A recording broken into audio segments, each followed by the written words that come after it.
Let me see if you can see that. Yeah. Maybe a better angle. Oh, it looks like a proper LCD monitor. Oh shit. Yeah, it's about to blind you for sure. All right, coming in hot.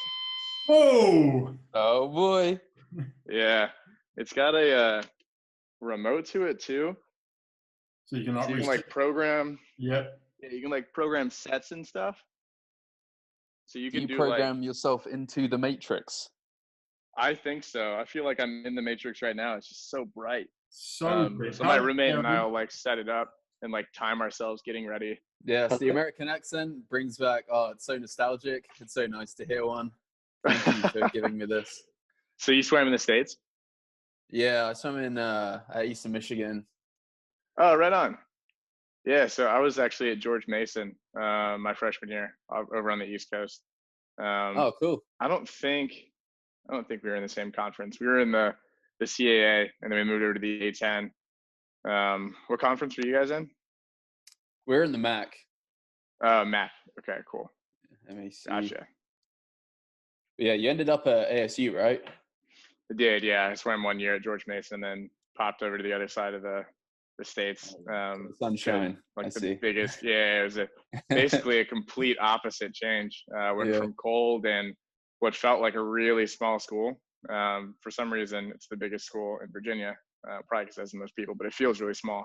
And then over to ASU, where it's like, I mean, when people change classes, I think it's like a madhouse. There are certain spots on campus where it's just like shoulder to shoulder. It's like you're in a packed bar. So it's a pretty significant change. Damn. One of my friends is there right now. I guess this is his last year. Who is it? But yeah. Carter Swift. Oh, yeah, Carter. We just missed each other because I forewent my senior year and then just started working instead. Really exciting. And I taught him everything he knows. So yeah. He's doing all pretty the good well. Stuff he's doing. He learned it all well from me. Trust me. Yeah, I need to figure out what that guy's eating. He's pretty stacked. Yeah, it's like some special New Zealand water, I think. Gotta be. I need to get like a case or two sent over to my apartment so I can come out of this quarantine looking like a Greek god. I'm getting fatter and fatter every single day. Like, it's just getting a joke now. Dude, it's hard. And like our first week of quarantine, I guess our first week and our second week were just evil because the first week was just beautiful sunshine and we like weren't allowed to go outside and do anything. So it was just like tempting us. And then the week after that was just like 10 straight days of rain. So we like couldn't go outside and do anything. It was just gloomy and we were trapped in a little box. But yeah, I feel like I'm getting into the groove of it a little bit. I started off better, and then the longer it goes on, the less likely I feel like it's going to end, and then the less motivation you have to do anything. Yeah, they just pushed us back a week, and that hurt because they had the May 1st deadline over here for like bars and restaurants to open back up, and they just pushed us back to May 8th, and I think that was like the first like notch, and it's going to be like May 14th and like May 20th. They're going to keep teasing you, getting really close, and then like, another week. Yeah, they're going to keep doing it. I don't know. I haven't really been watching the news, but I don't know. Reg will tell me, but I think we're still like 3 weeks from when we started is still a thing. I'm not sure. So that, I guess they're going to tell us the bad news soon. Yeah, you're probably lagging just behind. 3 weeks Monday, I think. So we're over 3 weeks and they haven't said anything. They said they'll keep us updated in like 3 weeks. And it's been 3 weeks and we're like, what's happening? Definitely taking notes for tell my grandkids about the coronavirus 2020. They're going to be like, whatever, Grandpa. That's one of the things, isn't it? Because this is like such a huge thing. And like, we're definitely going to talk to people about this huge, like, historic event. But while we're doing it, it's like, I'm just like in my pajamas every day. Like, yeah, I've worn this hoodie like 4 days in a row. I'm just getting lazy at this point, especially with clothing. Reg, I like how in the previous videos you've had a unicorn in the background, and this time you've literally just put your world record certificate above your head. Okay. No, I moved rooms, so I'm in this one now. But it's quite good actually. It wasn't intended, but I'm just in my bed. But that's a good backdrop, isn't it? We can start off by talking about that. So, how long ago was that now? I think 2014. So I don't know if you'd know this, Carl, but we have a friend called Lewis Coleman. Used to be like a good team GB swimmer back in the day, like, and his mum unfortunately got leukemia, and as like a charity event thing, he got together 100 swimmers for 100 by 100 relay. And luckily, like me, Sonny wasn't at the club at the time, I don't think, or I I don't never know. swam with Lewis. I was at the club when it happened, but I didn't know Lewis at all. Yeah, but yeah, me and Jake and one other guy, he basically, this Lewis guy asked if whether he wanted to swim on this relay with him, and was like, oh yeah, sure. But on this relay, there was like all these massive GB swimmers, like James Guy, Rebecca Allington, Jazz Carlin. I mean, these are like, Adam Peaty, most importantly. But Adam Peaty was the person after me in the relay. How cool is that? This was the year before he broke his first world record. So just saying, I think I have that magic touch. But no, but you know, well, Jake would back me up. But it was just awesome. Like, there's always swimmers that are like, back in the day, they were like amazing. But then you had also all these swimmers which are now amazing were on the team. Like, you look through the list. Well, if I can quickly, yeah, there was all sorts. There was like youngsters that were about to be like awesome, and then there was like old guys like James Goddard, who was like like way out of the game, but he'd like just started training again just for this. And Steve Parry was on it back from. Yeah, there was some good oldies on everyone. Parrot worked. We all lined up. We all had our numbers. I was like numbers. Jake was. I'm trying to think. Jake was before me, I think. So you were like 15. I was 16. Adam Peaty was like 17, and we'd have our number like tattooed on us, like, you know, ones you can just like rub off after. And so we'd do our split. We'll climb out the pool, and they'll build these like official tables. And we had to say who we were. They'll give us our split. It was really like weirdly professional. It was run by speedos, but it was like weirdly really professional. But thought out. Yeah, that's pretty cool. I mean, coordinating that had to be a bear, to say the least. Yeah, I actually have you have one guy that like, you run around looking for number 57. You have to like go grab him and bring him in. Yeah, it's crazy. Like, I'm trying to see if I can see like any like Amy Wilmot. These are big British swimmers. James Guy, Robert Pavoni, Michael Jameson, like the breaststroker. Who else is on there? I don't know if you know this guy called Adam Barrett. He was quite really fast. He was a short course legend. If you ever watched the World really Cups, Adam Barrett throw down back then. Yeah. I think I know the name. We love our short course over here. He was like, he'd push Tom Shields and Chad Leclerc at the World Cups one year. Like, he was going 49s, 100 fly. Like, he was really going fast. About like 2014. And then he done a gross 200 as well at Winter Nationals once. Do you know that? He went like a 142. Yeah. Really crazy. But on this relay as well, like Max Litchfield, James Gibson was on it as well. How mad's that? Really? Yeah, that's crazy, isn't it? But yeah, just everyone was on it. It's mad. That was a lengthy introduction. As you can see, Tom, we're not the most professional act when it comes to these things, but so yeah, welcome back to another episode of Dive In. Today we've got our regular Reg. He's down bottom right as always, and we've got two new guests today. We've got Jake Tyson up top left, a teammate of mine and potential future colleague of mine. And down bottom left, we have Kyle Sockwell. I'd say a Twitter extraordinaire of all things swimming related. I'm sure you've probably laughed at some of the stuff he's posted on Twitter along the way. I know our coach has been sharing your stuff like continuously lately. Yeah, the quarantine has done, creativity well. I have a lot of time to sit around and watch old race videos and dig back through, my tweets from like 2016 and resurface some that people have probably forgotten about. So tell them I appreciate it for sure. All right then, old races. What's the one that stood out to you out of old races that you've just been like, I can't believe that happened? Maybe a more unorthodox one than, the classic 4x1 relay at Beijing and big ones. But yeah, one that I shared recently, and I was actually on a podcast yesterday, and I talked about how swimming, there aren't always surprises. Typically, like going into a race, like if Adam Peaty's in the middle of a pool for 100 breast long course, there's not a lot of surprise there aside from what's he going to go and how bad is he going to beat everyone else. Same with like Katie Ledecky. And one of the races that stuck out to me, and I shared it a week ago, I think, was Missy Hyman's 200 fly, when she just kind of came out of nowhere and just smoked everybody. She was actually one of my coaches at ASU, and just the utter surprise of her, you know, just getting in there and just going for it. And I mean, really like just shocking the world. That's definitely one of my favorite ones right now. That's not the 4x100 from either the 2008 or 2012 Olympics for men. Yes, that was back at the Sydney Olympics, if I'm not mistaken, in the women's. Yeah, I think it was 2000. Yeah, women's 200 fly.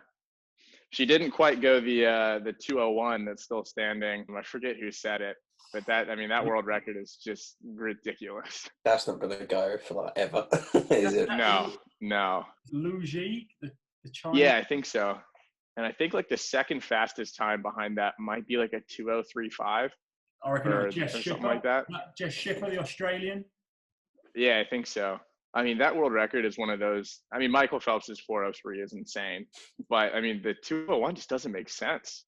It's one of those that like I look at it on paper and it just doesn't add up. I mean, I always go through Wikipedia and like scroll down the chronological world records, and that one is just insane. I mean, it's like for so long you have like these 207s, 206s, 205s, and then it's like a 204, and then it's just 201.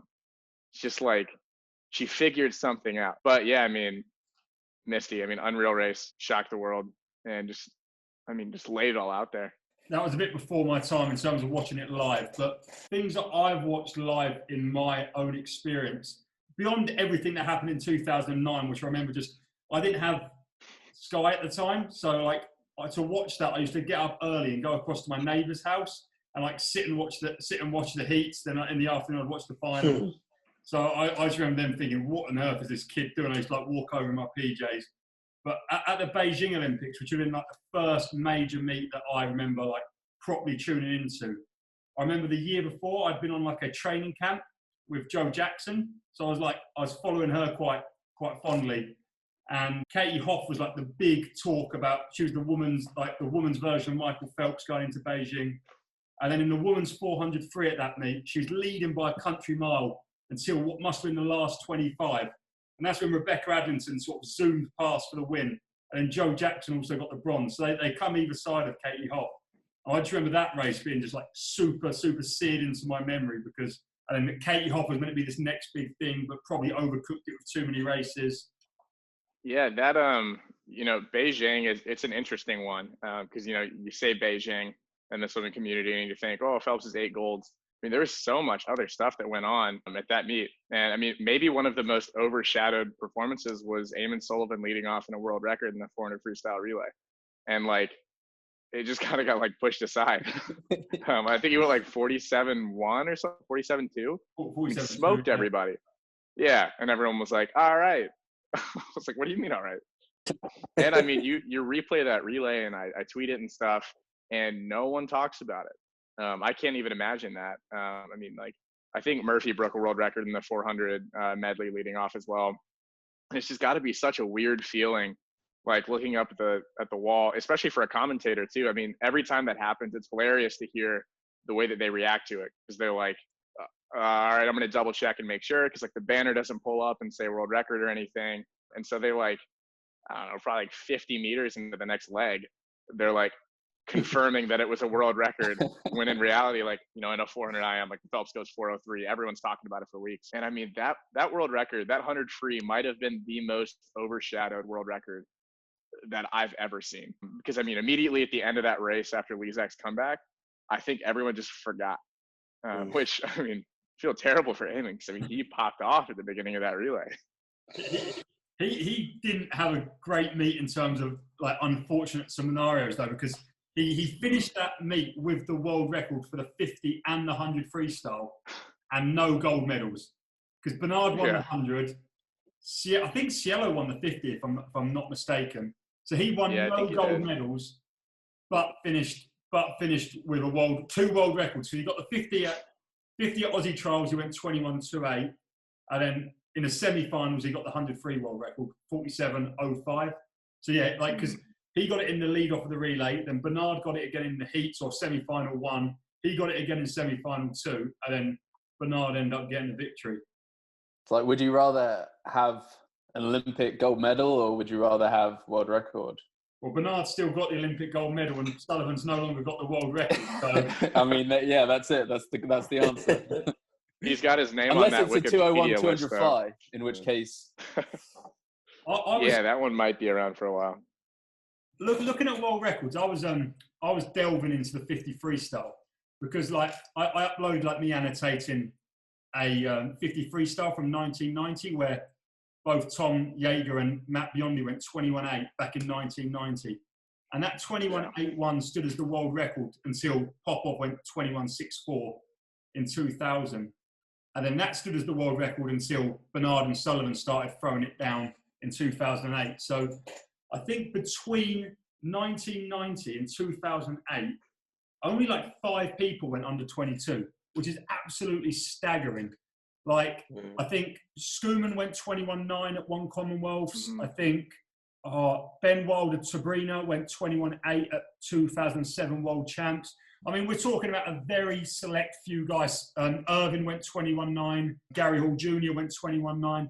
But like barely anyone did. And then 2008 and 2009, no one went over 22. Like, you can say about the impact the suits had, but in the 50 and 100 freestyle, that was the biggest change, I think, because you'd always had freaks like Michael Phelps and Thorpe on the 200 and 400 free and the flies and the medleys, and Hackett on the longer stuff. But the 50 and 100 free was like, all of a sudden, everything went down. And you talk about like the lead-offs of the 100 freestyle, but at the World Champs in 2009, the championship record of the 100 freestyle was broke 4 times in a row on lead-off legs. As in, like, it was 48-1. Before the 2009 World Championships, the World Championship record was 48-1-2 from 2005.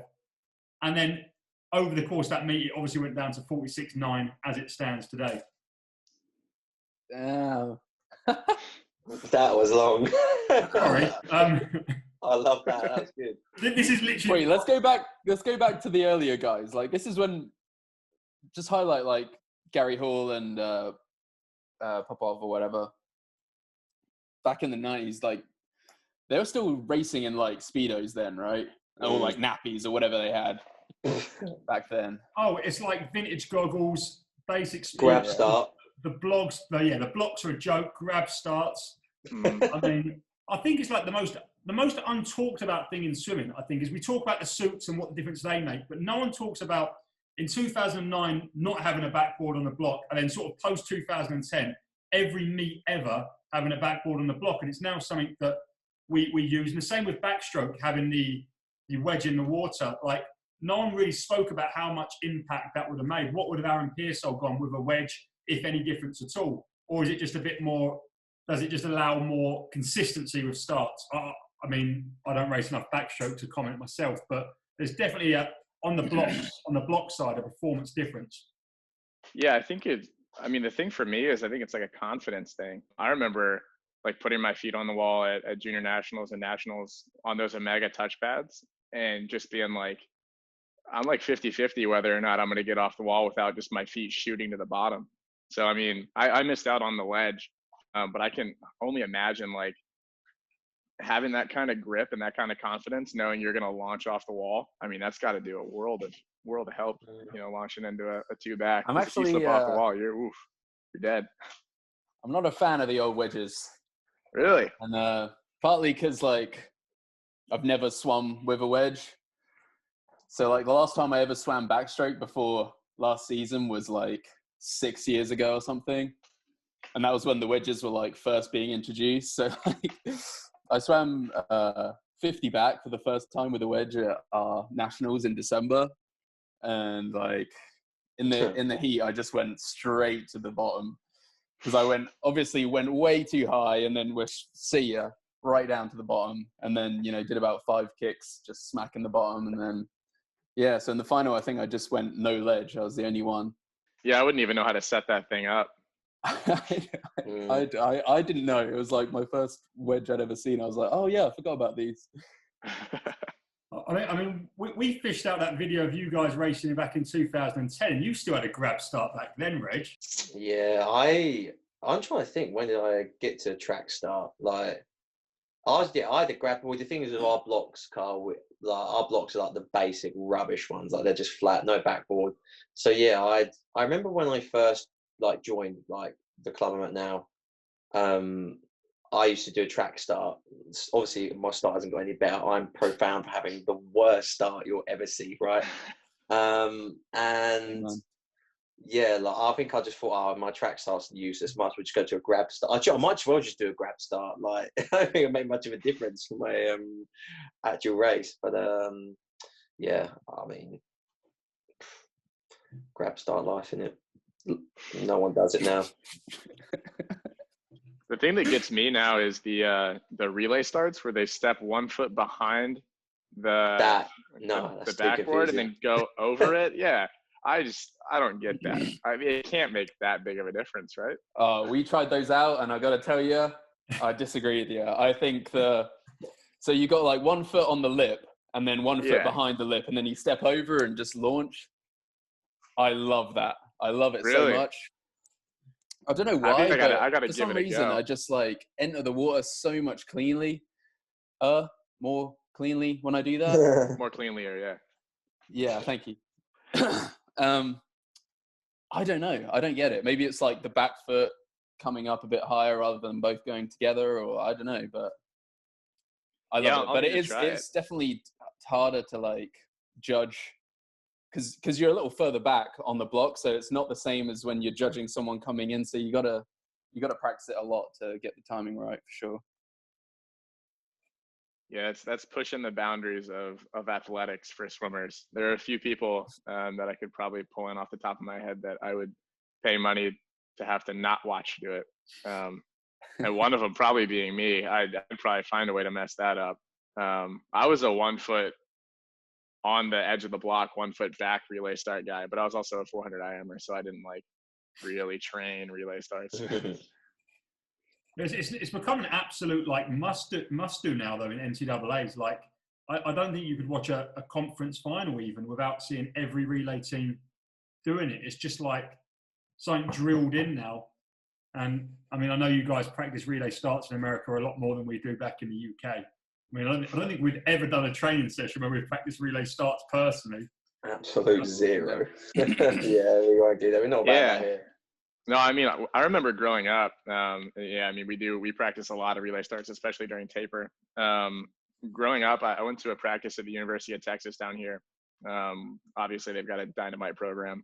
And they had set up one of those pace clocks and rigged it up to the timing system so that it would give you your reaction time compared to the guy touching. So they had a touchpad and then the reaction pad on the block. And they just went through for like, I think over an hour, just trying to drill down like 0.1, 0.1, 0.1, 0.1. So they would just keep going. And they were just like, and they were, who was on the team back then? I was super young. But yeah, I mean, they just ripped through relay starts, obviously with no wedge or anything.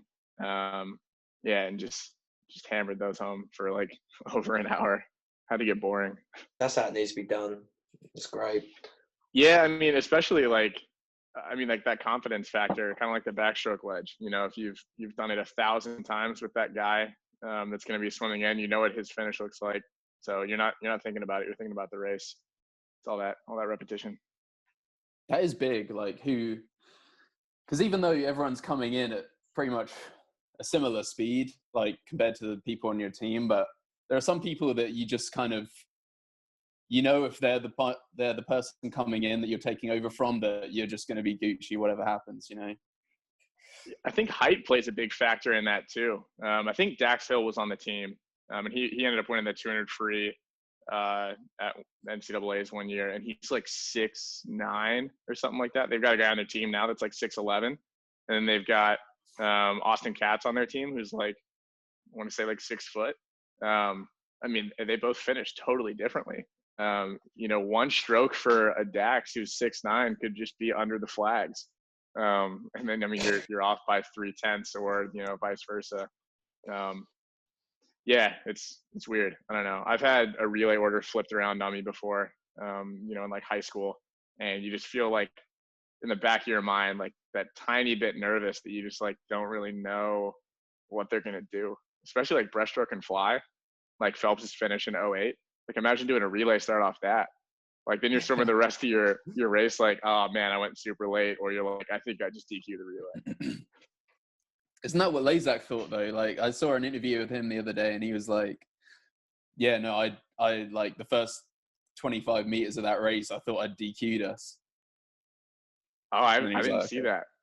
That's I can't that's even remember where I cooler. saw it, but he was just like, and then I was like, "Oh, okay, yeah, obviously just got to get in the race now, like whatever." But I mean, he swam it like it was a no a no repercussion swim. yeah, exactly.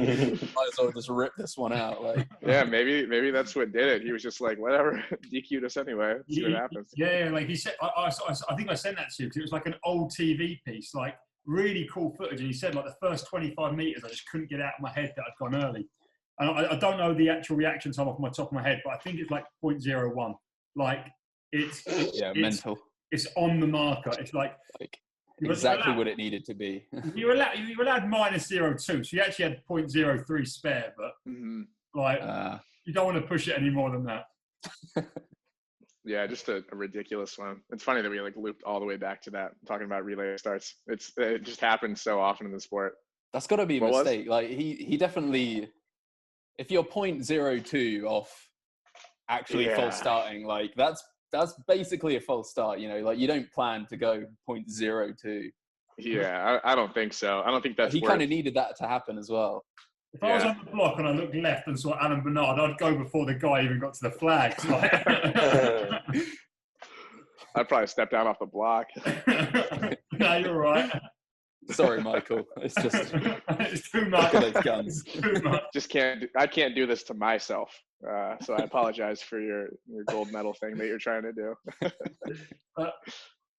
That's actually quite similar in terms of like that much pressure on the last leg as the 4x2 relay in the Athens Olympics, where who was the American guy? Cleet Keller was on the last leg against Ian Thorpe, and I think he had like a 1.5 second lead, which you're thinking is massive. But at that point, Ian Thorpe was literally 10 seconds ahead of the world, and Ian Thorpe caught him up at 50, and then got back-ended by Cleet Keller and just couldn't keep with him because he turned so quickly. So yeah, who's next to you? Thorpe's got he's got size 17 feet, right? Ian Thorpe is all kick. Like his legs must come at this far out of the water. I don't know how that's effective, but it is. That's another thing that's kind of overshadowed by the whole like rolling into Phelps after that. Thorpe was unreal. I mean, it's kind of one of those things like that 201 200 fly. Like watching him swim just was ridiculous.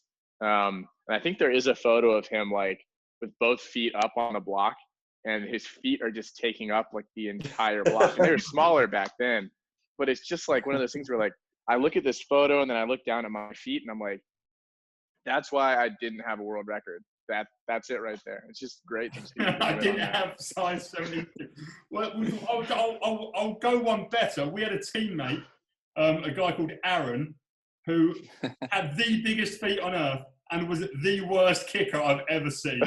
I mean, they slowed him down. They were like wearing socks on your feet. Is there like ankle flexibility in there? He didn't have ankles. They were fused. His ankles were fused in this position. Just kicking. You can only like swim this. breaststroke because like you don't really. This is someone that at like 13 was 6'2" and the hairiest guy you've ever seen. And back when he was like 13, he could beat P.E. Benson, everyone. And then he never grew. Yeah. And nothing ever happened after that. Oh, granted, he still swims now, but literally. Hey, you won counties this year. Shut up, Sonny. If you put a pool boy in him, there'll be no difference in his swimming. Like, there's no difference in, like, if he'd done a 53, he'd go the exact same time pool as he would without a pool boy. So I never got to wear a full body. Oh. I wore at the most a leg skin, and I mean even that. I'm going to. I'm gonna find an old X Glide or an old Jaked and throw it on, and then go 31 in a 50 breaststroke and be like, it's the feet still. My feet are too small. Yeah, I had a leg skin, And I remember putting that thing on, and it was like it was kicking for me. Like it didn't make sense. It was just like, and I'm not a great kicker. Really wasn't a good kicker or puller. I was just good at swimming, like with my arms and legs at the same time, especially with fins. Back to the foot thing. I was nasty with fins, man. I should probably be in the fin swimming league, especially when they came out with those. I don't know what they're called, but they're like the shorter ones that are a little bit wider with the split in them, like the arena. Pros. Yeah, power fins. Dude, those things are nuts. Yeah. Those things are insane. Whenever I hit the wall in those, I felt like I was going to break my hand. And then you would take them off and you'd feel like you like literally didn't know how to swim. But yeah, I had a leg skin. That was the max for me. And it sucked because my dad actually, that was right when the suits were getting to the point. Like Blue 70 was the first one to really come out with like that thick suit that was like borderline unfair. And at our state championship meet, I was wearing like the leg skin and everybody else was in full bodies. And it like clicked for my dad. He was like, all right, like next season we'll get you a bodysuit. And then they banned them. And they banned them like the next week. I was like, this is ridiculous. It's like about to get this sweet Blue 70 full body suit. I was like, wow, 16. I probably wouldn't have done much. I was like 103 pounds at the time. And then they banned them. I'll never forget it. I mean, those things were fun. Especially like, I wish we could just throw advertisements on them like a NASCAR car. Just let people make a ton of cash. That's what they should do for like ISL, shouldn't they? Yeah, they should. Yes. Let them roid up, let them suit up, see what we can do. I'm telling you, man, we need a no rules swimming league. Just let people like Yes. hire doctors, like engineers, like turn bodysuits into like NASCAR cars. Let people just pour money into them. And they get sponsors like Rolex and like I don't know, like a golf This is what club the sport sponsor. is missing. Yeah, This is why no one cares about swimming. We need and to then let take people it to that bet next on level. it. Yeah, you need to get people betting on swimmers like horses. Well, it's funny you mentioned fin swimming earlier because they still wear bodysuits and obviously wear fins, hence the name fin swimming. But me and my mate were talking about, my mate's inquired with like if there's a British fin swimming federation because he's basically just trying to sneak into the World Games next year and knows he's got a good shot. Like the British record for fin swimming 200 freestyle, I'm not joking, is 157 long course. Like what? It's like the suit and the mono fin thing and like that's with is that fins. Like they're a joke. Like it's split fins. Yeah, but regardless, anyone here could just jump in right now and break every British record. Oof. 157. I don't know. I've been out of the pool for a minute and I got small feet, but You just said you're the man with fins. You can't back down. You said you are the fins man. Give me like 2-3 months to just get rid of the gut and get the VO2 max back up and maybe. No, man, I was good with fins. The one that gets me though is I don't know if you've seen it, the one where they like hold the oxygen tank above their head. Yeah, That's just weird. Yeah, submerged. So I was saying if they mixed fin swim into the ISL, so all of a sudden you've got suits and you've got to have guys who are good at fin. So all the man, just imagine Caleb Dressel with a monofin. I mean, that's I was just going to mention that. That'd be insane. But then like throw the relay. So you've got to have one guy who's got to do a 50 underwater with a monofin. You've got one guy with split fins. You've got one guy swimming freestyle, and you've got girls doing all of that. And just the most bizarre relays on earth. And tell me that someone off the street wouldn't be more interested in that than watching anything else that we're putting on in swimming. I think that's a good point. I mean, if you do it like that and then just confuse the hell out of the person watching, I think that gets you to the point where they're like, this is so insane, I need to figure out what's going on. I mean, going back though to your first like 8 words, Caleb Dressel and a monofin. Man, I would love to see what he could do in like a fin 50 free. I mean, it's just, the numbers just probably wouldn't sound real. It's like that 201 200 fly. Like, is he going to go 15 in a short course 50 free? Like the 17 is insane as it is. Yeah, I mean, that'd be sweet. In a bodysuit with like Coca-Cola on his left chest and like a Toyota on the right chest. Make it bank.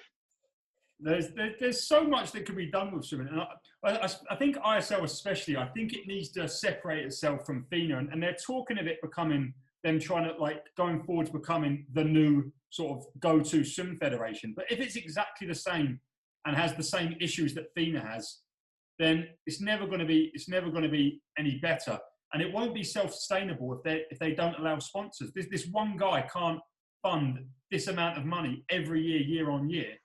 So they need to introduce something that's going to allow money to come in. But the biggest issue, the thing that's always going to hold things back is swimmers are already tied in with their brands. And I think the easiest way to... I need like a draft sort of thing.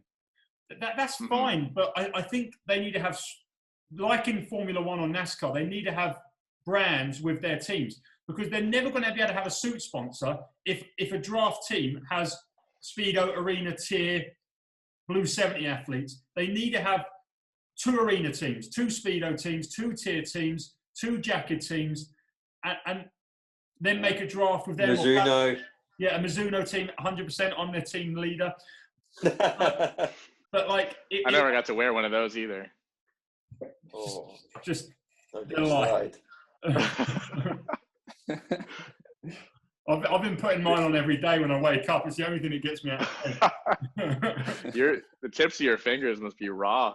But yeah. Oh yeah, they had like those suit gloves. I remember those. I never used them because I never got to put on like a LZR. In Japan, they have a suit jack. So like you put this jack on, and then you rip it up and pull it out, and it pulls the suit up for you. What? I'm not exaggerating here. Only in Japan make a suit jack. That's amazing. I need to make one of those for the States and then get like a contract deal with USA Swimming or something. Most of the suits go on pretty easy now, to be honest, though. It's only the Mizunos that are an issue. Yeah, I can tell you right now that none of my suits would go on easy whatsoever with the body type that I've acquired over the past 2 years of not taking seriously, or taking swimming seriously. Been eating good though. That was a tough one to figure out after, eating like an absolute garbage can for a few years while I was swimming. In American swimming, or college swimming, your fees go towards a year membership, whatever, regardless of not if you're a scholarship, and that includes normally, your kit, including a suit, doesn't it? But right. So I guess the bigger teams at least have partnerships with Arena or Speedo, so they get their suits. Yeah, like we had MP my last year there, and as they were kind of coming out with the Espresso, I think is what it was called. Yeah. We were like trying out the trials of that suit and stuff, and the first ones were built for Phelps. Like I remember a couple of guys putting them on, and they were like, I've worn tech suits for my entire year. I don't think I'm going to be able to get this on, because Phelps's body is just like different. It's just like a board, and then he's got size 17 feet. But always yeah, feet. Yeah, but we had those things. And I was Arena before that. I feel like I missed out on every suit. I missed out on the body suits. I missed out on the Mizunos. I guess it's just those two, but I feel like I missed out. Got to get back into it. I'm gonna wear an Arena X Glide with a Mizuno jammer over it at Masters. If you can get an Arena X Glide, I'll pay whatever you paid in public, because I would. If anyone's watching this and has an Arena X Glide, I will buy it off you for a lot of money, because I can't physically get one, because like I've had a jacket. My school bought me a jacket in 2010 because that was so cheap. And I've done a school project on it, but we ripped it. We've all had a go in that, haven't we? All three of us. Yeah, we've all done it. It ripped on my first wear. Like my first time putting it on, it ripped. And then Tier sent me their suit that was never legalized. So I've worn that. Reg has worn that as well. But I had to send that back, sadly. And Arena, I've said to them, have you got any X Glides? And they're like, we've got none. I'm like, come on, you've got to have one. And they're like, we've got none. I'm like, you've definitely got some. But yeah, and there's just a box sitting out there in some former Olympian's closet that's got like 4 of them in it or something. I mean, I can't even imagine how many suits Phelps got sent to him. He probably had like 30 of those American flag LZR racers, which those suits were sweet. Yeah, just tons of suit equity. pro swimmers need to put back into the market all the suits they had so we can use them for stand-ups in training. Yeah, they need to reinvest. Seriously, like, in fact, if I could do anything with this channel, I will just like get Caleb Dressel like shaved, tapered, and then get him in an X-Guide or a jacket, and then let him do 100 freestyle long course, and then just upload that. Catch him at like the end of a meet and be like, just do this for me. Just last day of Tokyo. Come on, in warm up. Look, I'm gonna hand time you. Just do a max 100. And I've got a final later. I was like, this is more important. I'm gonna get a press pass to Tokyo and do this. This is happening. You watch. Yeah, that'd be insane. He'd probably still try and not tuck the strings in, even though they don't have strings on them. Oh, we've got some guy out. I live in Amman, by the way, and we've got some like local lad who's like 18, and he started doing that, and I'm just like, who do you think you are? Don't copy him. He gets away with it. You don't. Yeah, his 40-inch vertical helped the strings not matter as much. Yes. He wears like it's like when Chad Leclos won the Olympics, and then all the kids started wearing goggles around their necks. Oh, yeah, that was the other. That was the most annoying thing. Yeah, I'm like, he's the only guy that's allowed to do that. Yeah. When you're up there, I mean, like Phelps could have worn, I don't know, he could have like rolled his suit up to his knees if he wanted to, and people would have done it. Like when you're up there, like I think like Rebecca Stoney got that like white arena. With the red everybody wanted it. Yeah, everybody wanted it. And they made like one for her. I don't know if did they ever release that? No. They might have done like a limited run. That was in a limited, like, was it Olympic year or World year? Whatever, it was a limited run. I think it was Worlds. I think it was 09 when she went like, that wasn't the suit she broke 220 in, I don't think. But I just remember seeing that, and she just like showed up at the blocks with it, and everyone was like, what in the world is she wearing? And then, you couldn't buy it. Super frustrating. Not that I would have worn. Well, actually, I would have worn a full body. It would have been sweet because I never got to. Joe Oswalt, however, would have been all over that. What white suits are making a big resurgence, though. Like everyone's got a white suit at the moment. Well, I say everyone. I have a white suit. Tier and Finney's. Yeah, I have a white. Yeah. White suits. Yeah, I always wanted good. It doesn't look good. All mine were like black or gray. But I think I had one blue one. I had a blue one. No one does basic black suits anymore. Everything's like super out there and funky now. It's like the exact opposite. But surely that's the only way to make a suit different at this point. Like, you can only do so much with a textile suit. I think the new Adidas one was going to be quite plain, wasn't it? Am I right to think that? Because Michael Andrew done like a sneak peek of it, but obviously, I guess that ain't going to be released till like next year now, right? It's released. They've done a very soft release. It's like black with gold seams. He had the prototype that was black with black seams, but that's not. Yeah, no, but you're right. I mean, for so long, like I think the most out there suit, like way back when, was like the Fast Skin 2. That was like blue and gray. Yeah, it was like a very muted blue and a very muted gray. And they have like the bubbles on the chest. Yeah. They have like the front and the back zippers. I mean, yeah, when you go up to the shoulders, you can do so much more with suits. But yeah, then they came out with the Victor, and that was like, it looked like a graffiti piece. I never got to. I think that was like right when I stopped swimming. But yeah, I mean, for so long it was just black, like the Aqua Blade. Like that was like the first one that was like shiny too. Aqua Blade, and like the Fast Skin 1 was just black. Like the Fast Skin 2, it was like a two-tone. One was gray and black. One was blue and gray. Yeah, and then all of a sudden it was just like, and I know what you're talking about. Like every suit's got a white option now. And I would have chosen the white one. I just think it looks cool. Sony kicked that craze off for sure, I think. I guess that's Reg's version of no. Oh, she's leaving this for me. Yeah, mate. Did I mean, I probably joined a little bit late, but did Carl really talk about his swimming? I can kind of give you the rundown of my career. It was aggressively short course based. I just liked short course racing because that meant I had to swim less and I could just turn and do a start. So I didn't really swim a lot of long course. I just did a lot of short course growing up. I trained short course meters all the way up until college. I didn't actually get to swim in a short course yards pool aside from in meets. But I mean, I would rather swim short course meters than long course meters. So weird. Yeah. How did you find a meters pool in the US? There are tons of them. There's tons of them. I think a part of it is because the communities don't want to use their pool as like a yards sanctioned pool, so they don't have to like host meets and stuff. So you have a lot of pools out here that are like 23 meters and like 22 and a half yards and stuff, just because the city doesn't want to deal with having to host meets and all that. So yeah, every pool I swam in was meters. Our summer league meets were almost completely in meters, but we did luckily have our championship meet at UT, University of Texas, which is like an insane pool to have a summer league, like just kind of like fun meet at. And so I would suit up and just see how fast I could go. I think I still have like a record or two. But yeah, swim meters training growing up. I actually swam with Micah Lawrence. I was on my club team. We got to race a ton. She would, and it was hilarious because we would have short course meters workouts, and you know I would beat her in those. Then we go to long course, and she would just smoke me because I was not good at the actual swimming part of swimming. I'll stand by that. But you know, went to Arizona State, swam under Bob, best coach I've ever had. Super smart guy. As you can tell, he's got a pretty good track record of making good swimmers. And then really, actually, I got my start in like the swimming media space, if you will, in Vine. I was just like messing around with the app when it came out, and like one of them did decently. And one of my really good friends now that I started a company with saw it and was like, "Hey, do that for this account." And so that kind of kickstarted my intro into the swimming media space.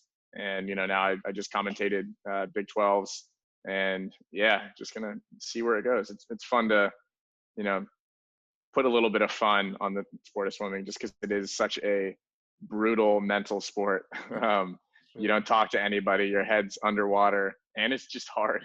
You don't get to breathe whenever you want. So doing what I can to make it fun for people, and at the same time, unfortunately, tweeting some sad news about the Olympics getting postponed and stuff like that as well. That's kind of the brief synopsis of my career this far. What's it like working with Bob? Yeah, so I guess I could touch on that a little bit more. So when he came in, he had coached at Michigan, but then he had left that, and he was just coaching Kalish and Schmitty and Phelps and like just everybody that was the best. And then he came back to a college team, and we weren't good at the time. We had like 12 guys on our team, I think 12 or 13.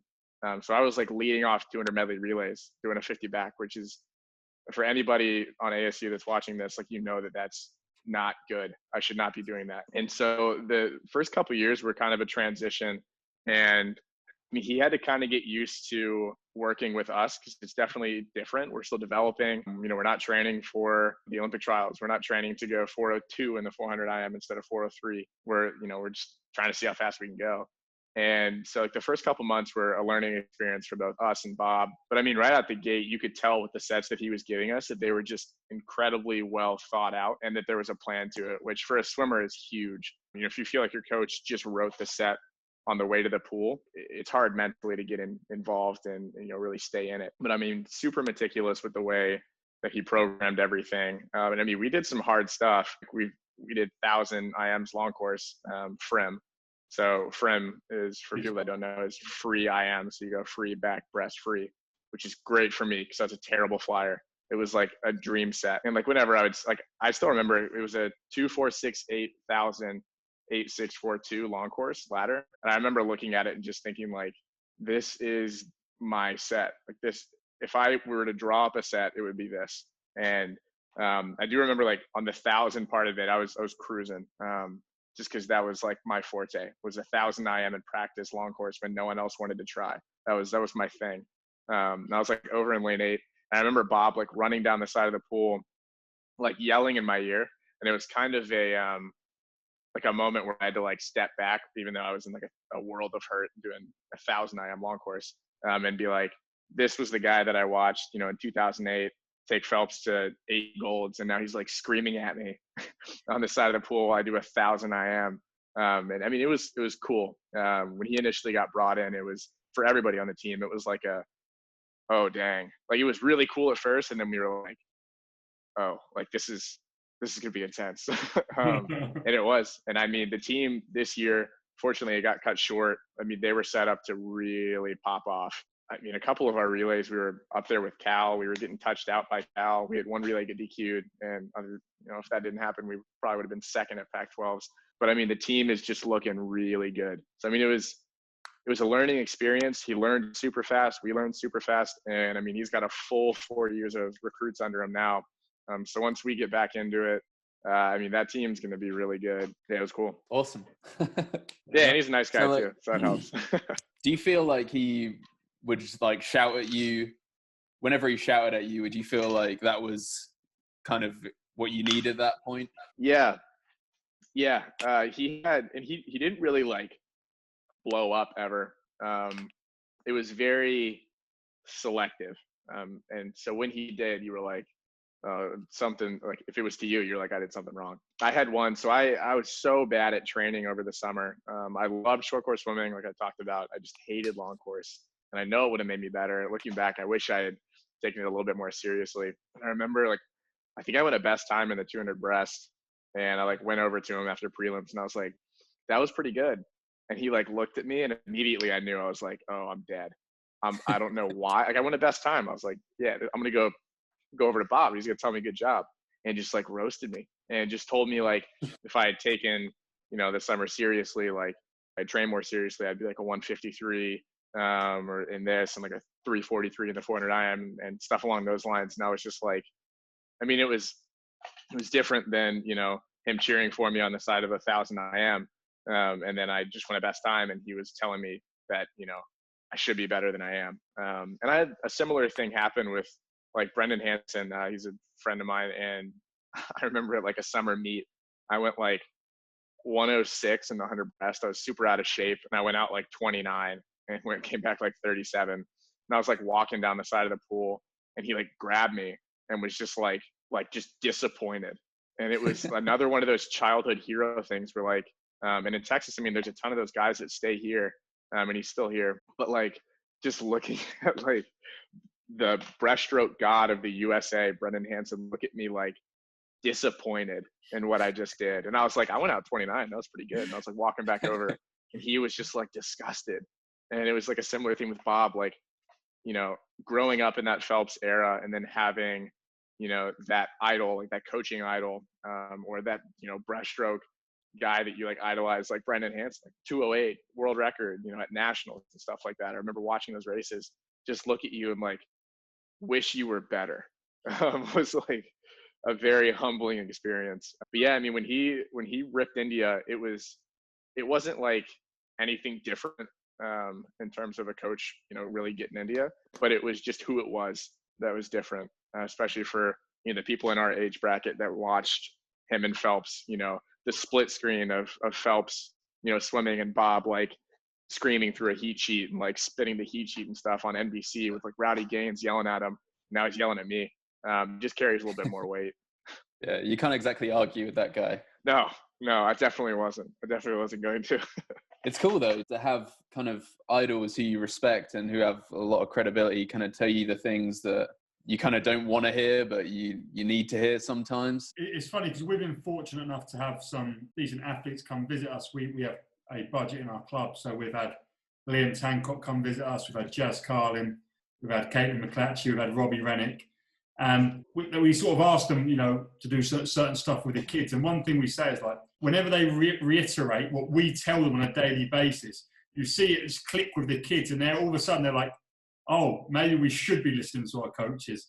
And it sounds ridiculous, but it's like, it just, when it comes from someone you aspire to, it just carries so much more weight. And it really does make a difference. Like whenever them guys go, like the next few weeks is like the easiest job of coaching ever because they do everything you say. It's like, yeah, Liam Tancock also said what Sonny says. Like there must be something to it. It's like, yeah, we do know what we're talking about. But yeah, there's something about, I keep talking about it, but there's something about like feeling that level of disappointment from your childhood breaststroke hero, just like seeing it on his face that like will never go away.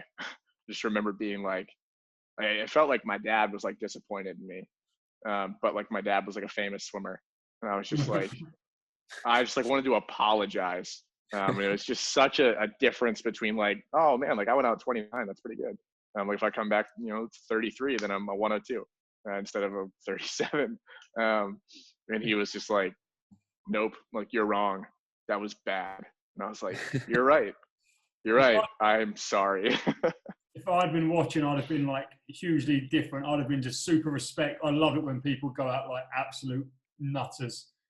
I think it's the best. Yeah, and like my favorite it's race going back is like 2013 100 freestyle final in Barcelona when Vlad Morozov flips in 21.9. I was like, yeah. he needs to get that gold medal. They need to give it to him because anyone who has the balls to flip in 21.9 deserves a gold medal.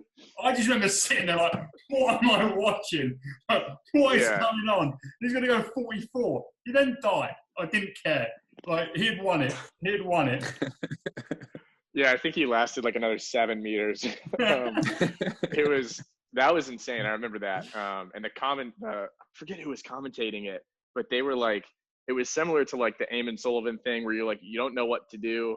You're like, that was 21 to his feet. Like, what would he have just gone to his hand? And then you're like, what's he going to go in the race? And then all of a sudden he's in fourth and you're like, what's going on?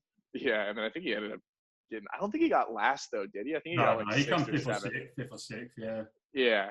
I mean, going out 21-8, geez, I can't even imagine how brutal that second 50 felt. So you mentioned earlier you do a little bit of commentating. Last thing I'll say, but when there's things like the Pan Packs and a few other meets, like on the Olympic channel, there is the worst, I don't know if you know him, but the worst commentator on earth. Like, he literally doesn't know anything about swimming. Where is the evolution in commentating? Like, can you replace that guy? Like, how do we get him replaced and like commentate? Like, basically, swimming commentating generally sucks, but like, how can it be and have people that actually know what they're talking about, like yourself, doing it? Yeah. So I'll give you like a little bit of a behind the scenes. So typically you have a guy that's doing play-by-play and a guy that's doing color. Dan Hicks for NBC would be the play-by-play guy, and he's pretty good at it. He knows the names, he knows the sport, and then you have Rowdy Gaines doing the color. So Dan's just telling you what you're seeing on screen, and then Rowdy's in there giving you the insights, talking about from his perspective, because he's been there, what's going on, why should you care, and really building that story. Occasionally, and I know what you're talking about, and it happens all the time with like the conferences out here, like SEC, ACC, you get a guy on there that just doesn't know the sport. Like monumental races, I know what you're talking about, will just get butchered. And, the commentary really makes a race. If you read the script of the commentary between Rowdy and Dan for the 4x100 freestyle relay at Beijing, you can hear it. You can hear it in their voice, in your head. You know what you're watching on the screen. Like that kind of commentary, that kind of banter is what makes the race. It's tough to get a swimming-minded play-by-play guy because they rotate those guys through so much to different sports. And those guys kind of have with basketball and football, it's different because you grew up watching it. Yeah. You know the names just because you see them all over the news. You grew up, watching and understanding the rules, the scoring. With swimming, I mean, it's even like compared to track. Like track, yeah, sure, you run one lap around the track, 400 meters done. Like you go out of your lane, you get DQ'd, sure. The swimming, it's like there's so many levels to it.